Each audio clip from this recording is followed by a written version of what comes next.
श्रीचन्द्रपादं प्रणमामि नित्यं निर्वाणमुख्यान् प्रवरान् गुरुं च उदासीनवेषं ब्रह्मस्वरूपं रक्षेत् सदा धर्ममुनिर्मनीषः रक्षेत् सदा धर्ममुनिर्मनीषः।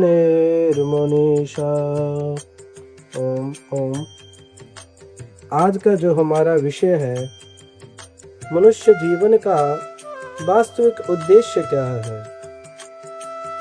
आज का यह सत्संग, यह विषय केवल सुनने के लिए नहीं है, बल्कि अपने जीवन को देखने के लिए है। हम सब संसार में आए हैं, किसी को धन मिला, किसी को परिवार मिला, किसी को सम्मान मिला, लेकिन एक प्रश्न आज भी सामने खड़ा है, क्या केवल यही जीवन है? क्या केवल खाना कमाना, परिवार चलाना और एक दिन चले जाना यही मनुष्य का उद्देश्य है? नहीं, मनुष्य जीवन इससे कहीं बड़ा है। मनुष्य जन्म बड़ा दुर्लभ है।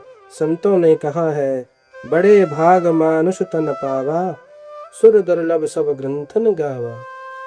यह मनुष्य शरीर बड़े पुण्य से मिलता है। देवताओं को भी यह शरीर सहज नहीं मिला। क्यों? क्योंकि इस शरीर में भगवान को जाना जा सकता है, इसी शरीर में आत्मा का अनुभव हो सकता है, इसी शरीर में जन्म मरण के बंधन से मुक्ति मिल सकती है। लेकिन आज मनुष्य बाहर बाहर भाग रहा है। किसी को धन चाहिए, किसी को प्रसिद्धि चाहिए, किसी को पद चाहिए। सुबह से रात तक मनुष्य संसार के पीछे भागता रहता है, लेकिन कभी अपने भीतर जाकर नहीं देखता। यह संसार परिवर्तनशील है। आज जो अपना लगता है कल दूर हो जाता है। आज जो शरीर बलवान है कल वृद्ध हो जाएगा। आज जो घर नया है कुछ वर्षों बाद पुराना हो जाएगा। भगवत गीता में भी भगवान श्री कृष्ण कहते हैं, अनित्यम सुखम लोकमिमं प्राप्य भजस्व माम्। यह संसार अनित्य है, यहाँ स्थायी सुख नहीं है, इसलिए मेरा भजन करो। धन से सुविधा मिल सकती है, लेकिन शांति नहीं। दवा से नींद आ सकती है, लेकिन चैन नहीं। संसार आपको तालियां दे सकता है, लेकिन भीतर का खालीपन नहीं भर सकता। इसलिए संत लोग कहते हैं, मनुष्य बाहर सुख खोज रहा है, जबकि आनंद उसके भीतर बैठा है। यह शरीर बदलता रहता है। बचपन गया, युवावस्था आई, फिर वृद्धावस्था आएगी, लेकिन भीतर में जो मैं है वह नहीं बदलता। जब अब छोटे थे तब भी मैं कहते थे, आज बड़े हो गए तब भी मैं कहते हैं। शरीर बदल गया, लेकिन मैं वही रहा। यही आत्मा है, और यह आत्मा परमात्मा का अंश है। जब तक आत्मा भगवान से नहीं जुड़ती, तब तक मनुष्य को सच्ची शांति नहीं मिलेगी। आज साधन बढ़ गए हैं, मोबाइल आ गए हैं, गाड़ियां आ गई, बड़े बड़े मकान बन गए हैं, लेकिन मनुष्य का मन शांत क्यों नहीं हुआ? यहाँ पर प्रश्न उठता है, क्योंकि मनुष्य ने बाहर की दुनिया तो सजा ली, लेकिन भीतर का मंदिर खाली छोड़ दिया। जहाँ भगवान का नाम नहीं, वहाँ शांति नहीं आएगी।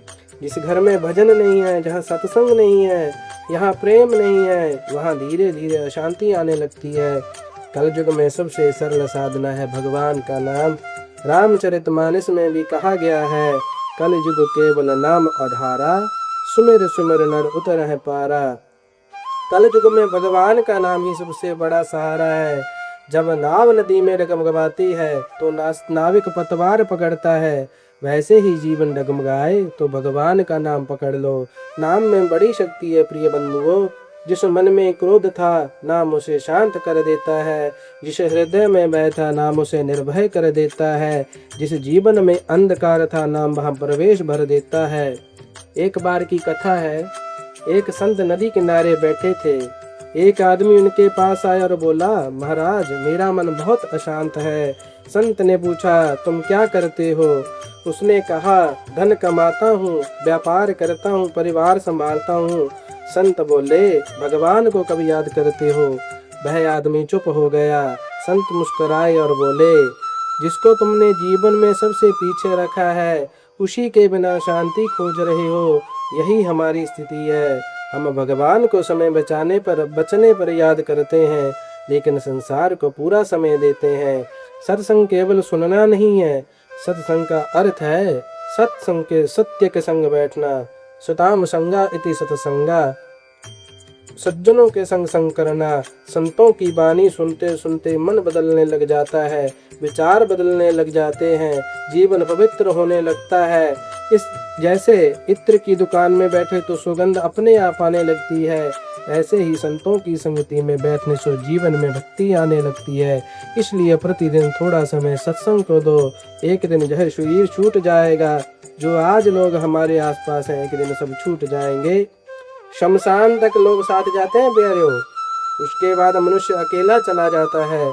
तब ना धन काम आता है, ना पद काम आता है। उस समय केवल भगवान का नाम, भक्ति और अच्छे कर्म साथ जाते हैं। इसलिए अभी से जीवन को बदलो, जीवन को केवल संसार में मत गवाओ। थोड़ा समय भगवान के लिए निकालो, सुबह उठकर नाम लो, घर में भजन चलाओ, संतों की वाणी सुनो, मन में दया रखो, किसी का दिल मत दुखलाओ। यही सच्चा धर्म है।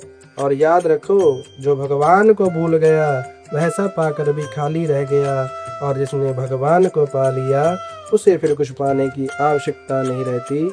हरि ओम तत्सत, हरि ओम तत्सत।